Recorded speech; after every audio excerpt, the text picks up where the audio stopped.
दुबले पतले जटा पड़ाए, सदा बगल झूला लटकाए।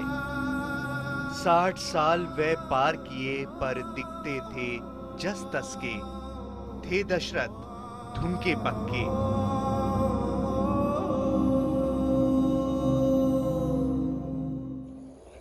बहुत बड़ा है तू, बहुत अकड़ है तोरा में।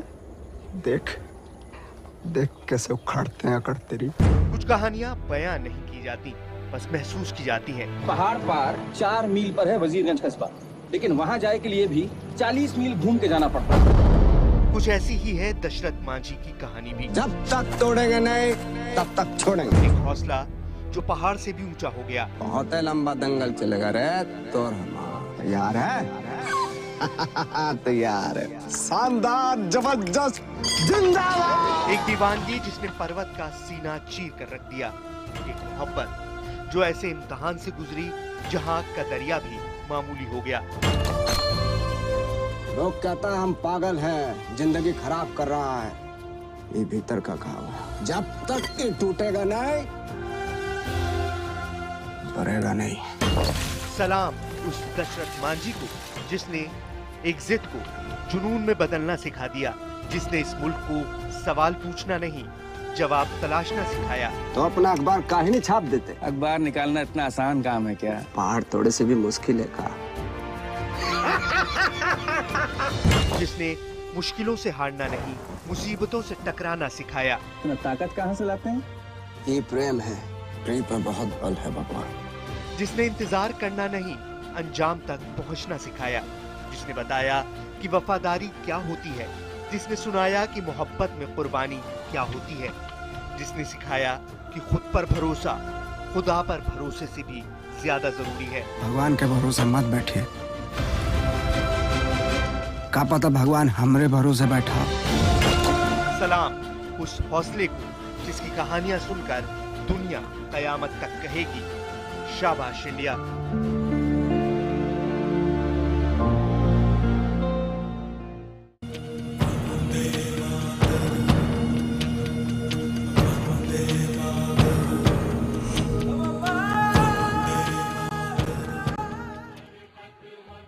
नमस्कार, मैं हूं नवजोत। शाबाश इंडिया। जी हाँ, आज हम बार बार यही दोहराएंगे क्योंकि आज हमारे साथ होंगे कुछ ऐसे लोग जिनकी कहानियां वाकई आपको झकझोर कर रख देंगी, प्रेरणा भी देंगी आपको। और आज हमारे साथ कई खास मेहमान भी मौजूद रहेंगे।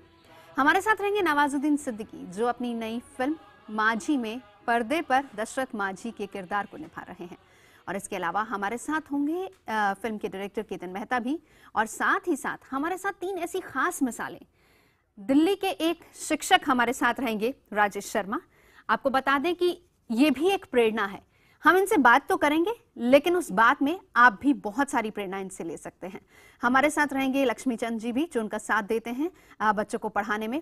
जयपुर से एक ऐसी मिसाल, हौसले की एक ऐसी मिसाल जिसको देखकर, जिनकी कहानी सुनकर आपको लगेगा कि शायद आजादी के सही मायने यही हैं। और अगर आप इस धरती पर आपने जन्म लिया है तो शायद अच्छे काम के लिए लिया है और अपनी एनर्जी को उस पॉजिटिव रास्ते पर लेकर जाना है। मुंबई से एक कारोबारी रियाज हमारे साथ रहेंगे, इनकी भी मिसाल हम आपको दिखाएंगे। और इससे पहले कि हम नवाजुद्दीन से बात करें, मैं आपको कुछ एक कहानियां, जो कि अब ये खास मेहमान हमारे साथ क्यों हैं, इनके बारे में थोड़ा सा बता देना चाहती हूँ। हमारे साथ 4 ऐसी कहानियां भी हैं। सबसे पहले हम रामचंद दास जी की कहानी सुनाएंगे, जिनके लिए हौसला बहुत बड़ा है। और वो हौसला इतना बड़ा है कि उसके आगे पहाड़ भी छोटा पड़ जाता है। किस तरीके से पहाड़ को काटकर रास्ता बनाते, मांझी का ही दूसरा रूप। और इसके अलावा अगर हौसला हो तो क्या नहीं किया जा सकता। आपके पास कुछ नहीं है, लेकिन फिर भी आपके पास शिक्षा है, आप एक गुरु बन सकते हैं। और वो शिक्षा किसी को भी, कहीं भी, किसी भी जगह दी जा सकती है। सिर्फ हौसले की जरूरत है। और अगर आप कुछ नहीं बन पाए, इसका मतलब ये नहीं कि आप हिम्मत हार जाएंगे। हिम्मत की एक और मिसाल, एक जिम्नास्ट रियाज हमारे साथ रहेंगे। हम नहीं बन पाए तो क्या हुआ, हमारे देश में लाखों ऐसे नौजवान मौजूद हैं जिनके लिए हम प्रेरणा बन सकते हैं, जिनके लिए एक गुरु बनकर उनके मार्गदर्शक बन सकते हैं। वो मिसाल भी आपको दिखाएंगे।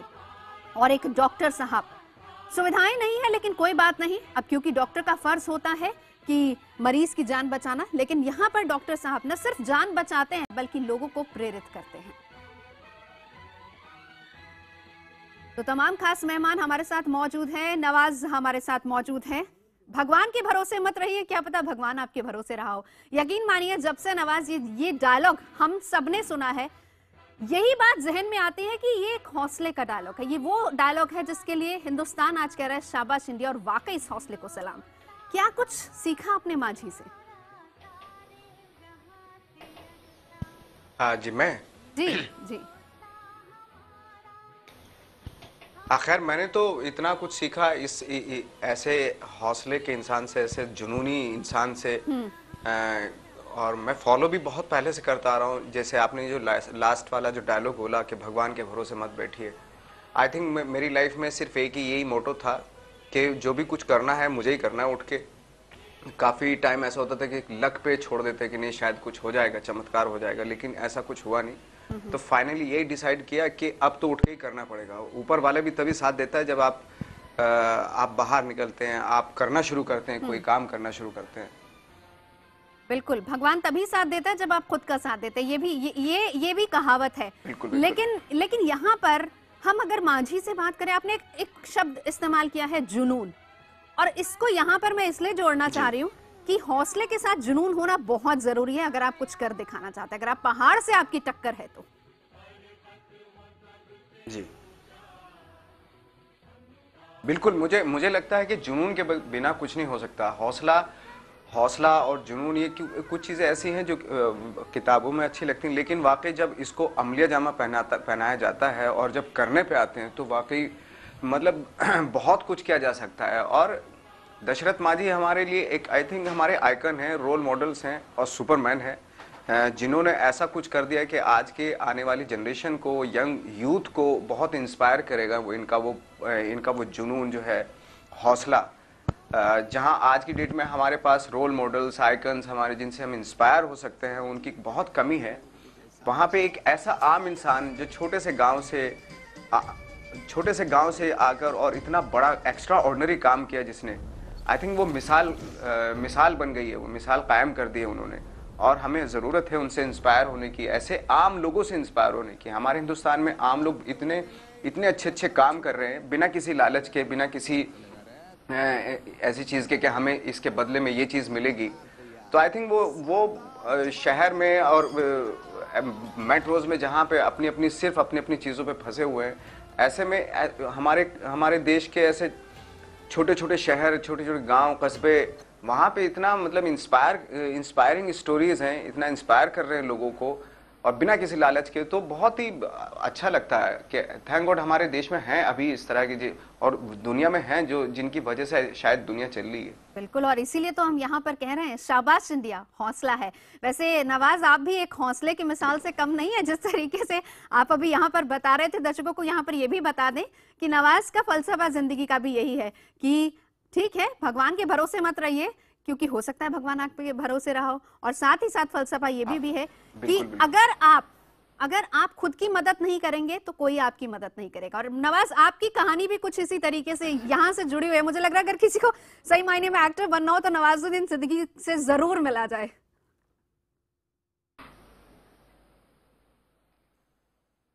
मुझे लगता है कि जैसे मैंने बताया पहले कि मैं यहाँ पे काफ़ी स्ट्रगल कर रहा था और यही था कि कहीं ना कहीं एक वही जुनून था मेरे साथ भी। इसलिए मैं रिलेट करता हूँ दशरथ माझी को अपनी लाइफ के स्ट्रगल से, वो उस पैशन से मैं रिलेट करता हूँ। और ये रोल करते हुए आसानी इसलिए हो गई क्योंकि एक ऑफकोर्स एक्टिंग को लेके एक पागलपन था, एक जुनून था। जैसे डायलॉग भी है कि जब तक तोड़ेंगे नहीं तब तक छोड़ेंगे नहीं। तो बहुत उनके कारनामे से बहुत कुछ इबरत हासिल हुई मुझे, अगर देखा जाए तो वही। और करते हुए आसान इसलिए हो गया क्योंकि उनकी लाइफ को जोड़ता चला गया मैं, उनकी लाइफ उन्होंने जो कुछ किया उससे जोड़ता चला गया मैं अपना स्ट्रगल। तो बहुत आसानी हो गई करने में फिर। बिल्कुल, और अब तो इसके बाद और ज्यादा हौसला आपको मिलेगा क्योंकि कुछ हौसले की मिसालें हम आपको दिखा रहे हैं। हम न सिर्फ दिखा रहे हैं बल्कि हम आपको मिलवाएंगे, क्योंकि यहाँ पर हिंदुस्तान कह रहा है शाबाश इंडिया। आजादी के इतने साल बाद हम और आप वाकई अपने देश पर गर्व कर सकते हैं। हम उन लोगों पर गर्व कर सकते हैं जो न सिर्फ अपने लिए बल्कि समाज के लिए जिए और समाज के लिए एक प्रेरणा बने हैं। बातचीत चलती रहेगी, साथ ही साथ कुछ कहानियां भी चलती रहेंगी। दशरथ माझी ने जो कारवां शुरू किया उसके मुसाफिर बढ़ते चले गए। एक बार बिहार के एक शख्स ने दशरथ मांझी से कहा कि वो उनके गांव चले, उनके गांव के बीचों बीच खड़े एक पहाड़ को भी रास्ते से हटा दे। अब जवाब में क्या मिला वो भी सुनिए। जवाब ये मिला कि ये काम तुम खुद क्यों नहीं कर लेते, तुम खुद औजार उठाओ और हटा दो पहाड़ को अपने रास्ते से। तब उस शख्स ने बिल्कुल यही किया। 1993, जी हाँ, उस शख्स ने पहाड़ पर हमला करना शुरू कर दिया। 2008 में दशरथ मांझी की तरह उस शख्स ने भी पहाड़ को अपने रास्ते से हटा दिया। ये शख्स है बिहार के एक छोटे से गांव के रहने वाले रामचंद्र दास। बिहार में गया से करीब 50 किलोमीटर दूर एक गांव केवटी,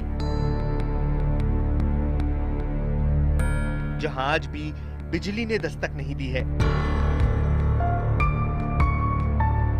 जहां कुछ वक्त पहले तक छोटी छोटी जरूरतों के लिए मीलों का सफर तय करना पड़ता था।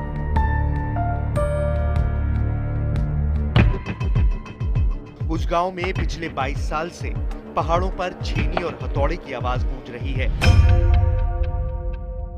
और वो औजार लिए खड़ा है देश का एक और मांझी, रामचंद्र दास। 60 साल के इस बुजुर्ग ने पहाड़ का सीना चीरकर कस्बे से 7 किलोमीटर के सफर को 2 किलोमीटर तक ला दिया है।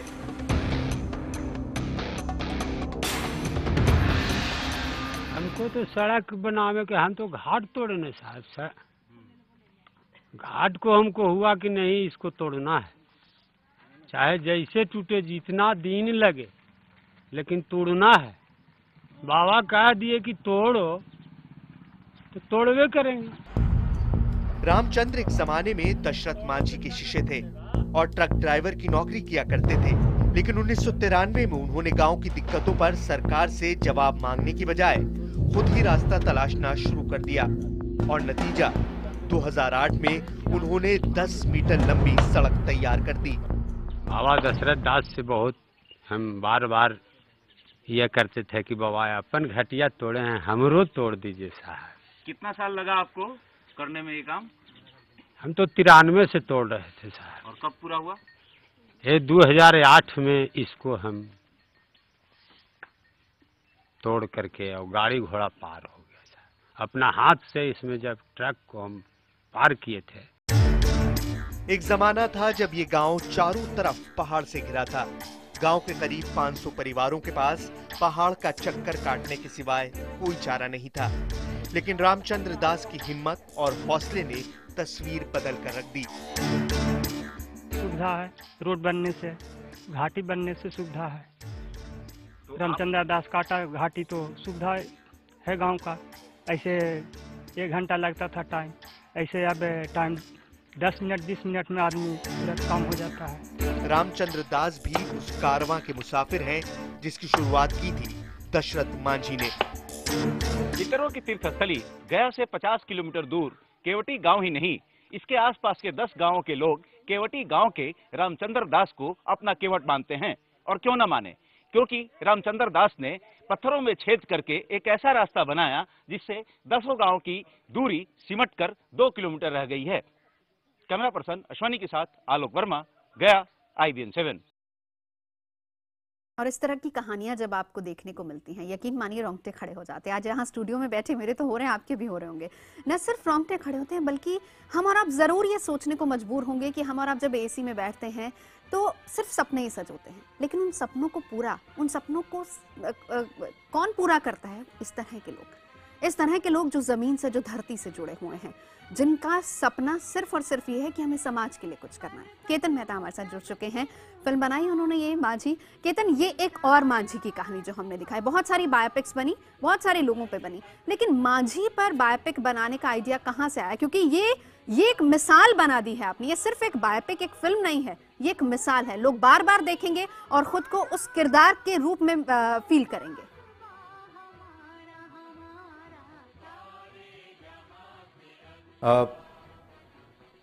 हमारे देश की ट्रेजेडी ये रही है कि हम लोगों की वैल्यू जो है उनके देहांत के बाद ही समझ पाते हैं। इसलिए जब मुझे भी दशरथ मांझी के बारे में पता तब चला जब उनका देहांत हुआ 2007 में, और जब पढ़ा तो सबसे पहले तो यकीन ही नहीं आया कि कोई आदमी ऐसा भी कर सकता है, और वो भी अकेले। फिर जब और पढ़ा तो पता चला कि तो हकीकत में एक आदमी ने 22 साल अपनी ज़िंदगी के लगा के पहाड़ तोड़ के रास्ता बनाया। तो बहुत ही आश्चर्य हुआ और फिर लगा कि ये तो ऐसी इंस्पायरिंग कहानी है जिस पे फिल्म बननी चाहिए और लोगों तक पहुंचाना चाहिए। क्योंकि आज अपने देश में सबसे ज़्यादा ज़रूरत है वो इंस्पिरेशन की है, पॉजिटिव थॉट प्रोसेस की है, एक अपने आप में सेल्फ बिलीफ की है, और ये सब भर भर के दशरथ मांझी की कहानी में। और आज की भागती दौड़ती जिंदगी में क्योंकि हम वो वही चीज लैक करती है, होना चाहिए, डू इट योरसेल्फ,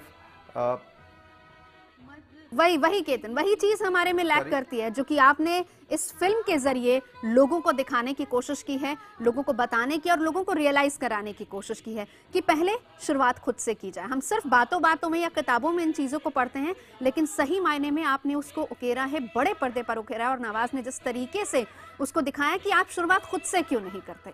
ऐसे बहुत से लोग हैं हमारे हिंदुस्तान में जिन्होंने शुरुआत खुद से की और मिसाल पेश की, हौसले की वो मिसाल। शिक्षक की कहानी भी आपको दिखाएंगे, कलम से क्रांति किस तरीके से लाई जा सकती है हिंदुस्तान में। और हमारी अगली कहानी ऐसे शख्स की जिन्होंने लोगों की मदद के लिए पहाड़ तो नहीं तोड़ा, लेकिन कलम और किताब को अपना औजार जरूर बना लिया और निकल पड़े अपने अधूरे सपने को सैकड़ों नौनिहालों में तलाशने के लिए।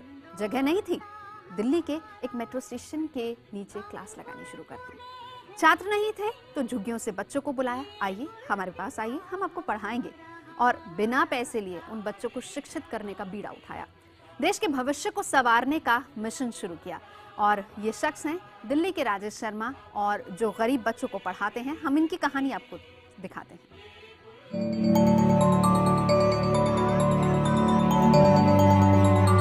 शिक्षा एक जो है बच्चे का अधिकार है, और दूसरे ये एक हथियार है, और शिक्षा एक ऐसा यंत्र है कि जिसे हासिल करने के बाद में दुनिया की हर चीज को वो बंदा प्राप्त कर सकता है। सफल बना जावे।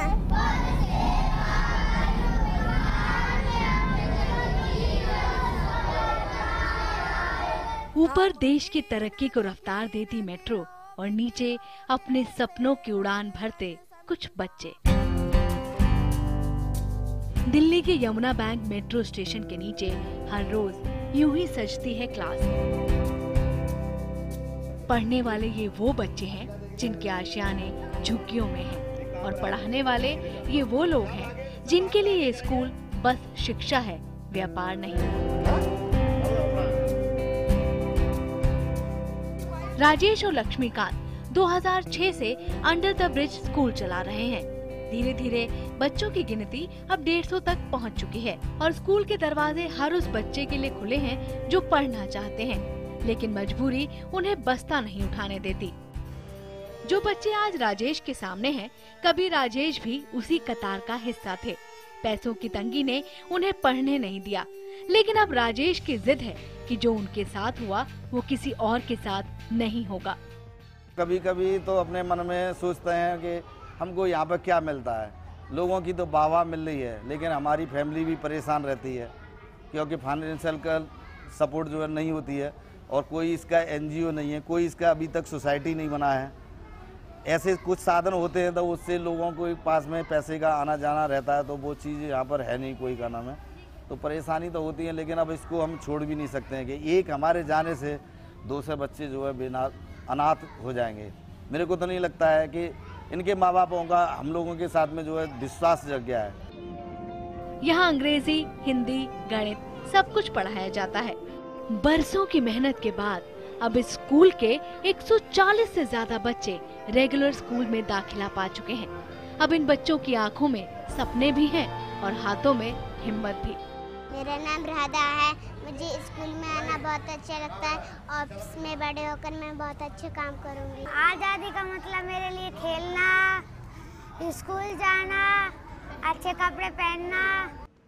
राजेश बच्चों से कोई फीस नहीं लेते, बल्कि पढ़ाई का खर्च भी शिक्षक अपने पैसों से ही उठाते हैं। यहाँ पर कोई मॉनेटरी हेल्प नहीं है, किसी का सहयोग नहीं होता है, बस जो आते हैं बेचारे बच्चों के लिए कुछ कर देते हैं, लेकिन यहाँ के शिक्षकों के लिए कोई आर्थिक लाभ नहीं मिलता है। इस हौसले, इस हिम्मत, इस जुनून को देखकर हर हिंदुस्तानी कहेगा शाबाश इंडिया। लगभग 30 साल पहले आजादी के जिस हक से स्कूल के टीचर्स महरूम रह गए, शायद उसी कसक को पूरा करने के लिए अंडर द ब्रिज नाम से चला रहे स्कूल से ही सही, शिक्षा की एक ऐसी अलग जला रहे हैं ताकि फिर कोई गरीब बच्चा आजादी के इस हक से महरूम ना रह जाए। वीडियो जर्नलिस्ट राहुल के साथ पायल भुयन, IBN 7 दिल्ली। जय हिंद, शाबाश इंडिया। इसीलिए हम कह रहे हैं ना, शाबाश इंडिया। कहते हैं जिसके पास माता पिता होते हैं वो सबसे अमीर होता है, और अगर गुरु का आशीर्वाद आपको मिल जाए तो ये समझिए कि जिंदगी में कभी डगमगाएंगे नहीं। गुरुजी राजेश हमारे साथ मौजूद हैं। बच्चों की आंखों में जब ये सपने देखते हैं कि हम बड़े होकर ये बनेंगे, हम बड़े होकर ये बनेंगे, तो खुद पर कितना गर्व महसूस होता है आपको? राजेश जी। हाँ जी, देखिए हर बच्चा चाहे तो उम्मीद को लेकर के वो कुछ भी बन सकता है। हाँ।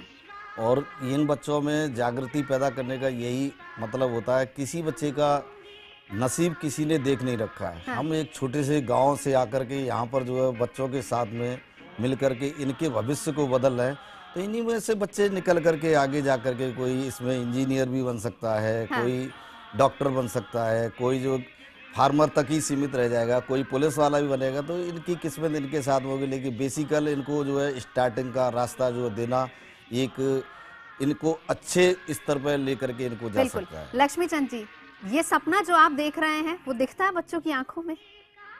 हाँ, ये हम यही चाहते हैं कि हर बच्चा हाँ। जो दयनीय हालत से गुजर रहा है, गरीबी दायरा में पल रहा है, चाहे देश के तमाम हिस्से में, हमारा ग्रामीण क्षेत्र है, बहुत सा ऐसे जगह है जहाँ पर हर तरह के सुविधा नहीं है, शहर से कटे हुए हैं, जहाँ सड़कें नहीं गई है, वहाँ स्कूल की व्यवस्था नहीं है, तो वहाँ पर भी बच्चे को कुछ हमारे जैसे शिक्षक वहाँ पहल करते हैं कि गाइडेंस देते हैं। शिक्षा के अधिकार से कोई महरूम न रहे। हाँ, महरूम किसी भी हालत में हो, लेकिन उसको शिक्षित होना बहुत जरूरी। नवाज, आप कुछ इस हौसले पर कहना चाहेंगे? और मैं सिर्फ ये पूछना चाहता हूँ कि जो राजेश जी और लक्ष्मी चंद जी, जो ये कहाँ से उनके अंदर एक ये मोटिवेशन कहाँ से आया था कि जिसकी वजह से उन्होंने ये काम करना शुरू किया बच्चों के साथ? राजेश, वो एक क्या ट्रिगर पॉइंट था? मुझे बहुत खुशी होगी अगर वो थोड़ा सा एक्सप्लेन करें उसके बारे में। राजेश, और क्यों आया, वो क्या था? ऐसा है कि पहले हमारे कभी ज़िंदगी में ऐसा कोई स्कूल और वगैरह चलाने की कोई ऐसी बात नहीं थी। ये तो गरीब बच्चों में जो मिल कर के जब उनसे हमने बात किया तो वो बच्चे के माँ बाप जो है विविध स्टेट से यहाँ पर यमुना बैंक के पास में आए हुए हैं। तो उन लोगों ने देखा कि अपना तो जीवन वो काट रहे हैं, लेकिन बच्चों के हाथ में कुछ नहीं दे रहे हैं।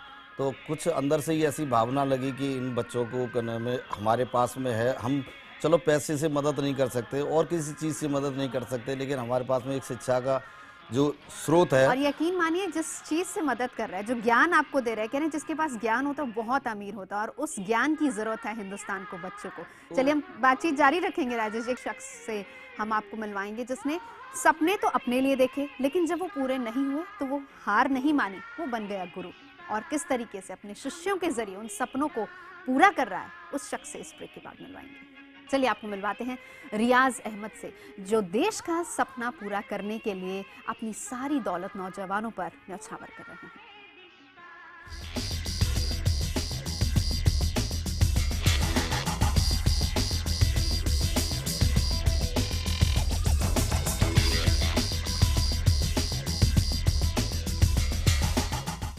कभी कोई हिंदुस्तानी भी हवा में ऐसे ही गोते लगाएगा, कभी कोई अपना भी जिम्नास्टिक में ओलंपिक मेडल लाएगा।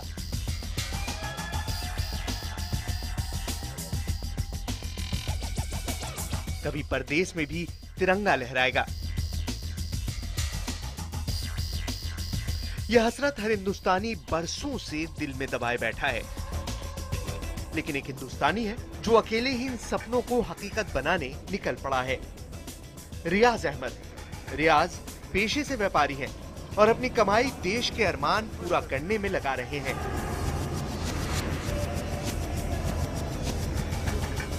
रियाज देश के कई एथलीटों को दुनिया से टक्कर लेने की ट्रेनिंग दे रहे हैं।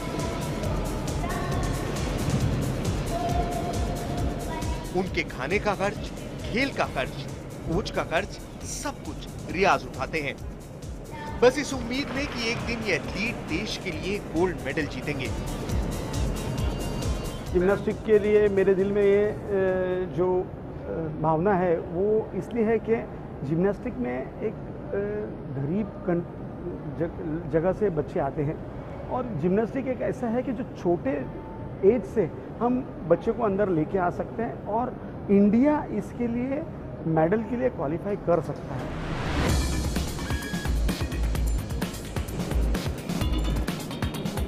रियाज ने 6 एथलीट्स को गोद भी लिया है और उन्हें अंतर्राष्ट्रीय स्तर की सभी सुविधाएं मुहैया करा रहे हैं। लंबी कोशिश के बाद अब रियाज की मेहनत रंग भी ला रही है। रियाज की एकेडमी की दीपा कर्माकर जापान में हुई एशियन चैंपियनशिप में कांस्य पदक जीत चुकी हैं। दीपा ने ही ग्लासगो के कॉमनवेल्थ गेम्स में भी ब्रॉन्ज मेडल जीता था और ये करिश्मा करने वाली वो पहली भारतीय महिला जिम्नास्ट थी। ऐसे कई एथलीट हैं जो अपने गुरु और देश के लिए सब कुछ झोंकने को तैयार हैं। अभी रियाज सर ने तो अडॉप्ट किया हुआ है मुझे, तो वो मुझे जर्मनी भेज रहे हैं ट्रेनिंग के लिए। तो इससे मतलब मुझे बहुत एक्सपोजर की जो ज़रूरत होती है, मेरा कॉन्फिडेंस भी बढ़ जाएगा और मेरी परफॉर्मेंस में तो इफेक्ट होगा ही, बहुत अच्छा बेनिफिट होगा। रियाज के इस जुनून की कहानी भी बेहद दिलचस्प है। बचपन में रियाज भी जिम्नास्ट बनना चाहते थे, लेकिन पैसों की तंगी ने कदम रोक दिए। 2013 की वर्ल्ड जिम्नास्ट चैंपियनशिप के दौरान रियाज भारतीय प्रतिनिधिमंडल के सदस्य थे, जहां उनका सामना एक अजीब सी हकीकत से हुआ। इस चैंपियनशिप के दौरान उन्हें पता चला कि भारतीय खिलाड़ियों की जेब में 500 रुपए तक नहीं थे। बस वहीं से रियाज ने बदलाव का जिम्मा उठाया और हालात पलटने की जिद शुरू हो गई। जब हम ब्राजील जा रहे थे उस वक्त जब बच्चे एयरपोर्ट पे थे तो मैंने देखा बच्चों को सब मैं एज ए इंडियन डेलीगेशन था, तो मैंने बच्चों को हमने सबको कहा कि आप लोगों को अगर कोई डॉलर एक्सचेंज करना है तो पैसा दीजिए, हम डॉलर एक्सचेंज। किसी के पास एक पैसा नहीं था। रियाज की निगाहें 2020 ओलंपिक पर हैं और सपना यह है कि भारत जिम्नास्टिक फ्लोर पर सुपर पावर बने। दिनेश मौर्य, मुंबई, IBN 7। सभी खास मेहमान जुड़े हुए हैं, लेकिन मैं नवाज आप ही के पास आना चाहूंगी। इस हौसले के लिए आप क्या कहेंगे और क्या रियाज से आप भी बात करना चाहेंगे यहाँ पर? बिल्कुल, और मुझे तो मैं तो देख के बिल्कुल दंग रह गया और मुझे खुशी भी इस बात की हो रही है कि हमारी कंट्री में कंट्रीब्यूट करने वाले ऐसे लोग हैं जिनकी वजह से वाकई खुशी होती है। और जहां आज की डेट में नेगेटिविटी और सोशल मीडिया पे बहुत नेगेटिव, वहाँ इस तरह के लोगों ने आई थिंक हमारी कंट्री को बचा के रखा हुआ है। थैंक गॉड और सैल्यूट रियाज भाई को। और मैं उनसे बस यही एक ऐसा हौसला, इतना बड़ा जज्बा, जहाँ पे जैसे एक लाइन मैंने अभी पढ़ी कि दौलत का गम नहीं और गोल्ड मेडल से कम नहीं। मतलब ये जज्बा अगर किसी इंसान के अंदर हो तो वाकई वो बिल्कुल कुछ भी कर सकता है। बिल्कुल। और रियाज, ये हौसला, ये जज्बा आज हम सभी शाबाश इंडिया में आपके लिए भी शाबाशी बहुत सारे लोग दे रहे हैं। और यकीन मानिए ये हौसला सिर्फ आपके लिए नहीं, आप हमें यहाँ बैठे भी हौसला दे रहे हैं। कैसे अपने इस जुनून को आप साकार कर पाते हैं? एक्चुअली मेरी एकेडमी है, वो एकेडमी से मैं जो गरीब बच्चे हैं उन पर कंसंट्रेट करता हूँ। मैं आज खास तौर से जिम्नास्टिक पे कंसंट्रेट कर रहा हूँ क्योंकि 2020 का एक सपना है और हमारे प्राइम मिनिस्टर नरेंद्र मोदी जी का भी सपना है कि इंडिया उस लेवल पे जाए। अगर हमको उस लेवल पे जाना है तो हर एक बिजनेसमैन को एक बच्चा अडॉप्ट करना चाहिए। एक बच्चा, उसका खर्चा अगर वो अडॉप्ट करके उसका खर्चा उठाता है तो मैं समझता हूँ हिंदुस्तान का मेडल टॉप लेवल पे सबसे ऊपर होगा। क्योंकि हमारे पास इतने अच्छे स्पोर्ट्समैन हैं, इतने अच्छे, पर उनका आगे जाने के बाद हौसला टूट जाता है क्योंकि जहां पर फाइनेंशियली तकलीफ होती है, हमारे पास फॉरेन के कोच नहीं है, प्रॉपर इंफ्रास्ट्रक्चर तो माशाल्लाह बहुत अच्छा है, पर फॉरेन के कोच, जिम्नास्टिक में एक लेवल पे जाने के बाद फॉरेन कोच की जरूरत होती है। वो फॉरेन कोच का खर्चा बहुत ज्यादा होता है। तो अब मैंने ये बीड़ा उठाया कि हमारे इंडिया में एक फॉरेन कोच लाऊंगा इंशाल्लाह, और वो कोच से मैं अपने कंट्री के प्राइम मिनिस्टर, हमारे महाराष्ट्र के चीफ मिनिस्टर से रिक्वेस्ट करूंगा कि बालेवाड़ी में हमको एक जगह प्रोवाइड करे और वहां पर वो ट्रेनिंग सेंटर करके तो खर्चा मैं खुद उठाने के लिए तैयार हूं और वहां पर से एक जिम्नास्ट 2020 के लिए हम तैयार करेंगे। बिल्कुल, और हम उम्मीद यही करते हैं रियाज पास है कि ये जो सपना आपका है, या कहें कि हिंदुस्तान का सपना, जो कि आज हमारा भी सपना ये हो गया है कि हम 2020 में वहां पर हिंदुस्तान का झंडा सबसे ऊपर लहराता हुआ देखें। हमारे साथ केतन भी मौजूद है। 2020 में जिम्नास्टिक का बिल्कुल केतन, यहाँ पर एक और बात आती है। आप ही की फिल्म का डायलॉग मैं बोलूंगी, भगवान के भरोसे मत रहिए, हो सकता है भगवान आपके भरोसे रहे। यहाँ पर किसी और के भरोसे मत रहिए, हो सकता है सब लोग आपके भरोसे हों। आज इन तमाम मिसालों को देखकर यही लग रहा है कि वाकई ये हमारा हौसला और हम इनके भरोसे हैं। ये हौसला हमें देते रहें।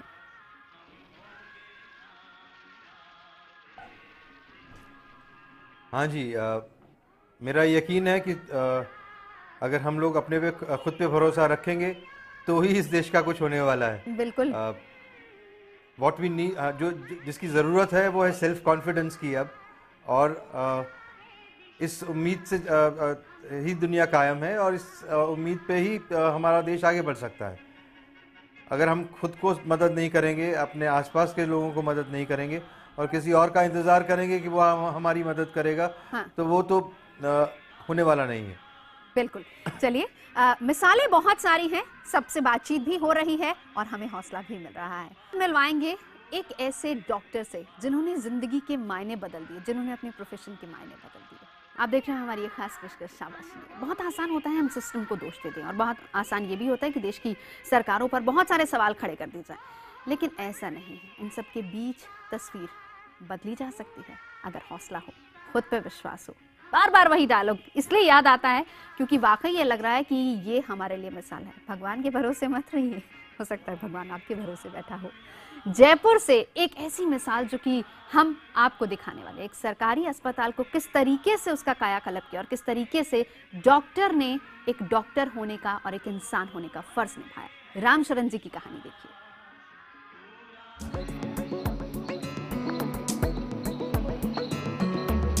इस अस्पताल की इमारत सरकार की है, नाम भी सरकार का है, लेकिन काम है तो सिर्फ अस्पताल के प्रभारी डॉक्टर रामशरण रूंडला का, जिन्होंने एक सरकारी अस्पताल का नक्शा ऐसा बदला कि आज इसकी साख किसी निजी अस्पताल से ज्यादा है। करीब 10,000 की आबादी वाले गोविंदगढ़ गांव में रोजाना करीब 700 मरीज इस अस्पताल में आते हैं, सिर्फ इसलिए क्योंकि यहाँ 24 घंटे बिजली की सुविधा है, नवजात बच्चों के लिए नर्सरी है, आधुनिक ऑपरेशन थिएटर है और एसी कमरे भी। लेकिन ये सब सरकार की मेहरबानी नहीं है, बल्कि अपने पुराने सक्षम मरीजों की मदद से डॉक्टर रामशरण ने खुद जुटाया है। ये एक्चुअली मैं मेरे दिमाग में रखता हूँ मेरे अस्पताल में क्या चीजें, और जो मरीज आता है और जो इच्छा से कुछ करना चाहता है उसे मैं पूछता हूँ कि आपको अपनी जेब में कितना मतलब आपके पास वो है जो आप कर सकते हैं अस्पताल को इच्छा से, मुझे बताता है तो उसी हिसाब से मैं मेरी रिक्वायरमेंट उसको बता देता हूँ, भाई ये आइटम उनको चाहिए तो वो आइटम वो आके दे देता है। आलम यह है कि अब गांव के लोग निजी अस्पतालों को छोड़कर इस सरकारी अस्पताल का रुख करने लगे हैं। सुविधा खूब ठीक लगी जमीन को। क्या अच्छा लगा? सब चीज अच्छी है, सफाई भी अच्छी है, डॉक्टर साहब भी अच्छे है, संभाल भी अच्छी है, घड़ी घड़ी संभाल कर सर।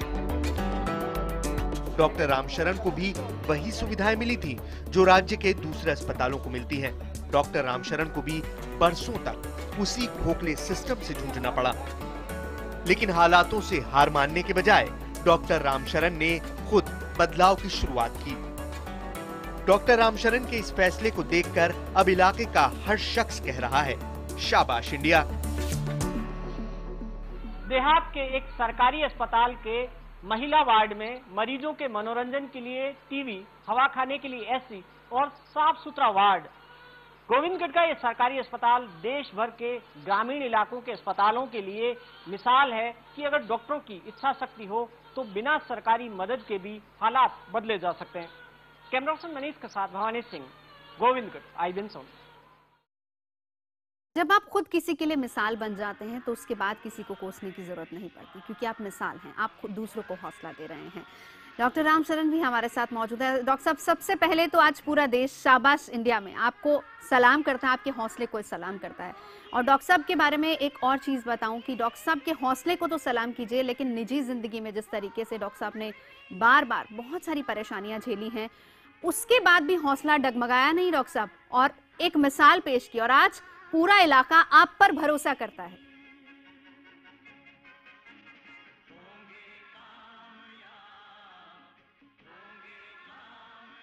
डॉक्टर साहब, मैं आपसे जानना चाह रही हूँ, प्रेरणा कहाँ से मिली, किस तरीके से शुरुआत हुई इसकी? देखिए, आज के माहौल में डॉक्टर के प्रति ये एक आम धारणा बन गई है कि डॉक्टर सरकारी सेवा नहीं करते, गांव में नहीं जाते। बिल्कुल। इस बात से मैं काफी हद तक सहमत हूँ। हाँ। जो लड़का शहर में पैदा हुआ हो, शहर के स्कूल में पढ़ा हो, शहर से उसने MBBS किया हो, वो बिल्कुल गांव में नहीं जाएगा। और जो लड़का गांव से पढ़कर MBBS करने शहर के उस माहौल में आया है, उसकी भी 10 साल में सारी मानसिकता बदल जाती है, सोच पूरी तरह से बदल जाती है जी। लेकिन मैंने इस मानसिकता को, आम जनता की धारणा को बदलने की कोशिश करी है। मेरा 32 साल का जो सरकारी सेवा का टाइम है, वो मैंने सारा ग्रामीण क्षेत्र में गुजारा है। और इन 32 साल में मैं अपने पैसे के प्रति ईमानदार, मरीज के प्रति वफादार रहा हूँ। मैंने और इसीलिए तो हम कह रहे हैं कि तमाम इलाके के लोग आप पर भरोसा करते हैं। सरकारी अस्पतालों में नहीं जाते, लेकिन उनको भरोसा है कि डॉक्टर साहब के पास जाएंगे तो हमारा अच्छे से इलाज होगा। नवाज, इस हौसले के लिए आप क्या कहेंगे? हम बहुत से लोग हैं जो इंतजार करते रहते हैं और बहुत से ऐसे डॉक्टर्स हैं, हमने बहुत सारी मिसालें देखी, लेकिन आज हम सिर्फ पॉजिटिव बात करेंगे, हम इस मिसाल की बात करेंगे।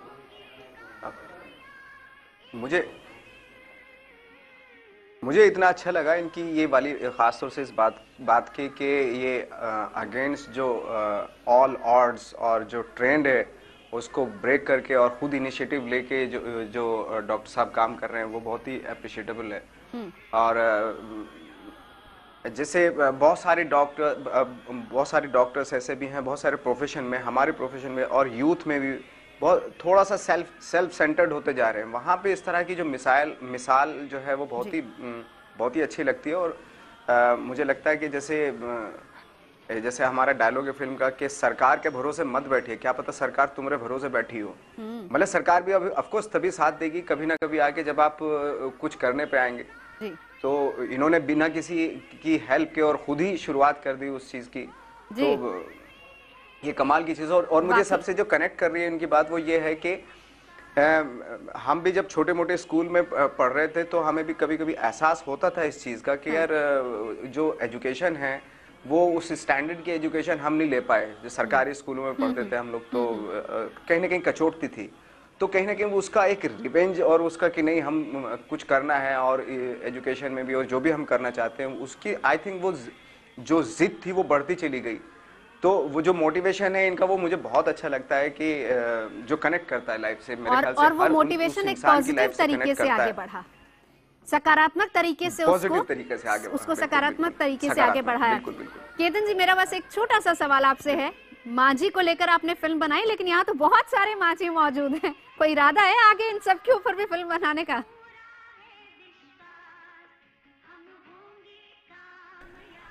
बहुत खुशी हुई इन माझियों से मिलकर। हमने अपने फिल्म की प्रमोशन में भी एक नया तरीका अपनाया था कि हम लोग शहर शहर जाएंगे और हर शहर में एक माझी को ढूंढेंगे जिसने सिर्फ अपने बारे में नहीं सोचा बल्कि अपने समाज के बारे में, अपने लोगों के बारे में सोचा। बिल्कुल। और इतनी खुशी हो रही है इन सब से मिलके, क्योंकि इन्हीं के जोर पे मुझे तो लगता है कि इस देश ये देश कायम है। और मैं शुक्रगुजार हूँ आप सबका, क्योंकि आपने हम लोगों का हौसला बढ़ाया है जी। हमें उम्मीद दी है कि आपसे प्रेरणा पाएंगे लोग और इस देश को आगे बढ़ाएंगे। जी, चलिए हम इसी पॉजिटिव नोट के साथ आप सभी का धन्यवाद करना चाहेंगे। बहुत बहुत शुक्रिया आप सभी का हमारे साथ जुड़ने के लिए, हमारे में एक हौसला पैदा करने के लिए, और इसीलिए I Win 7 हौसला है और हम बार बार यही कहेंगे, शाबाश इंडिया।